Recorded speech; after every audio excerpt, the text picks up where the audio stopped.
The company's winter gala glittered from wall to wall, crystal chandeliers, champagne towers, and a dance floor alive with slow jazz.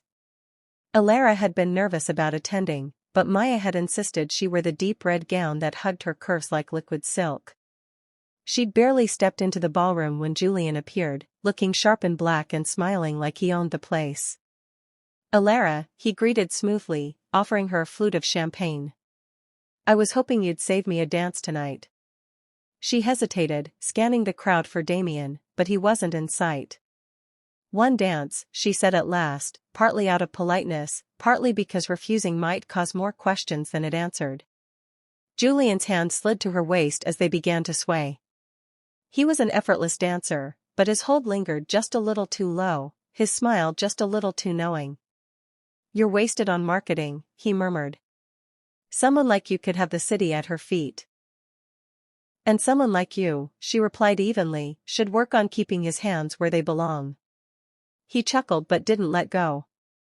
"Damien's made you feisty." "I like that." A shadow fell over them. "Let her go." Damien's voice was low but sharp enough to slice through the music. He stood at the edge of the dance floor, suit immaculate, eyes locked on Julian with a look that could have frozen fire. Julian didn't release her immediately, his smirk deepening. "We're just dancing."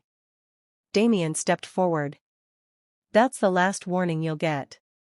Something in his tone, calm, controlled, but threaded with danger, finally made Julian drop his hand. With a mock bow to Alara, he walked away, leaving the air thick with tension. Damien turned to her, his jaw still tight.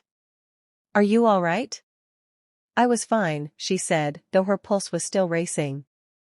"You didn't have to." "Yes," he interrupted, his gaze searching hers. "I did."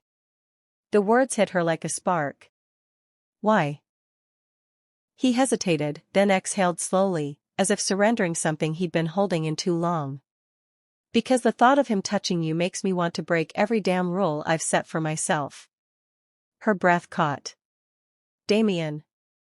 He took a step closer, his voice dropping. "I can't do this halfway anymore, Alara. You're not just an office crush or some fleeting moment at a masquerade. He broke off, his hands flexing like he needed to hold her and wasn't sure if he should. "You're mine." Before she could respond, he closed the distance, his lips capturing hers in a kiss that was raw, hungry, and utterly claiming. Gasps and murmurs rose from nearby guests, but Damien didn't seem to care, and neither did she. When he finally pulled back, his forehead rested against hers. "I'm done pretending I don't want you. And I'm done letting anyone else think they have a chance." Her heart thundered. "Then don't stop."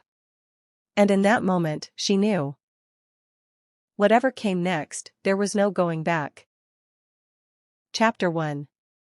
The clock struck midnight, and with it, a strange silence settled over the sprawling penthouse that floated high above the city of London. It was a luxurious space, glass walls, velvet curtains, marble floors, and the quiet hum of success vibrating in the air. But inside, she stood alone, barefoot, her slender frame wrapped in an oversized ivory silk robe. Her long dark hair was loose, cascading down her shoulders in soft waves. Evelyn Grace Whitmore. A name the world now knew. A name that once meant nothing. She stared out of the glass window, the lights of the city blinking like restless stars.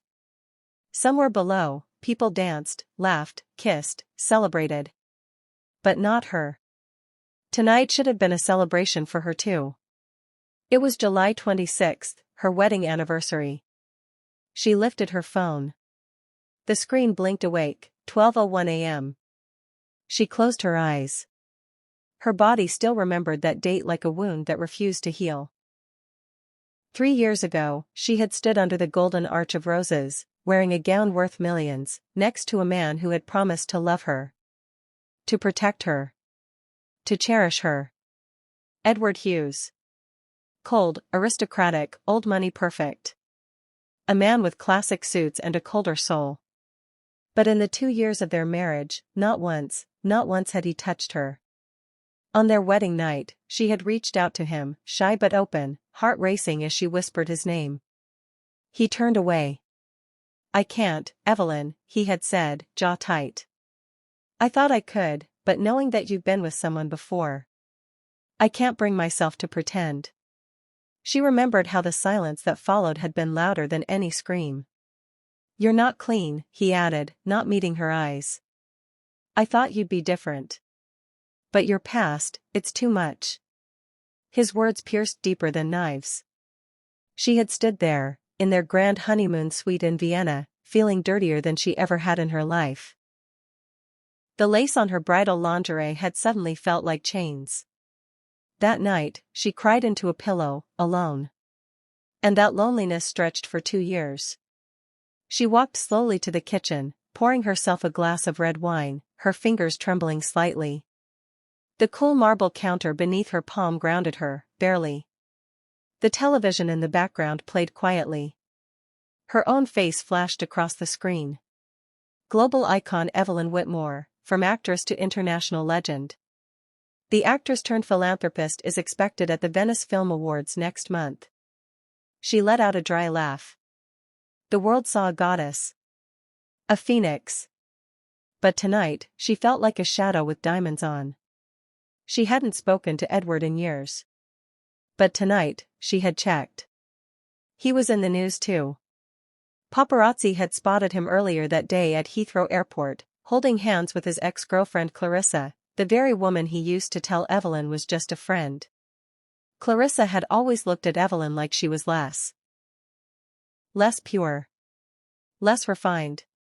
Less worthy. Tonight, they were smiling together. Edward even had his arm around her waist. Something he never once did with Evelyn. Of course, she whispered to herself, voice cold. Of course you'd celebrate our anniversary with the one you really loved. She walked to the mirror, wine in hand, staring at her reflection. Her skin was glowing. Her lips full, painted red. She was everything magazines called timeless beauty. And yet, there was pain in her eyes. A quiet ache she had trained the world not to see. Suddenly, her phone buzzed. A message. Edward. Evelyn. Happy anniversary. Strange day, isn't it? Her heart stopped for a second. Now? Now he wanted to remember? Now he had the courage to say something? She didn't reply.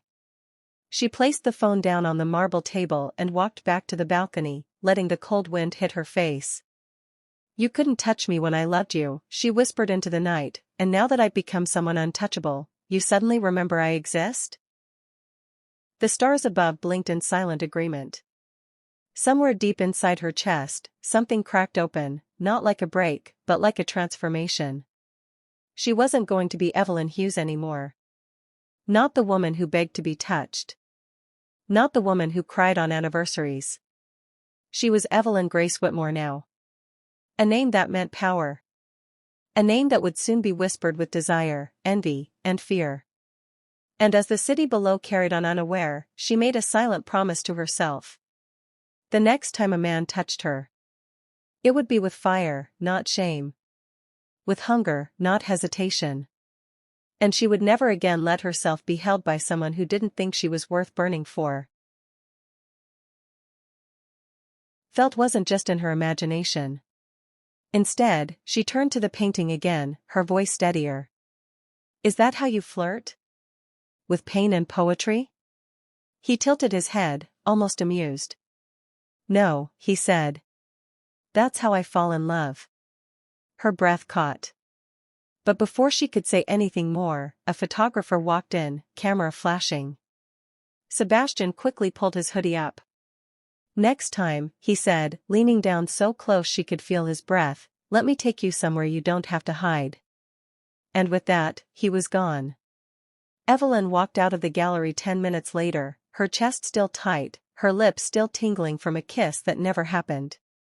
That night, she received an anonymous message. You have a role waiting. Private casting. 11 p.m. Wear something black. She almost deleted it. Until a second message came through. There will be fire. Come if you're brave enough to burn. SW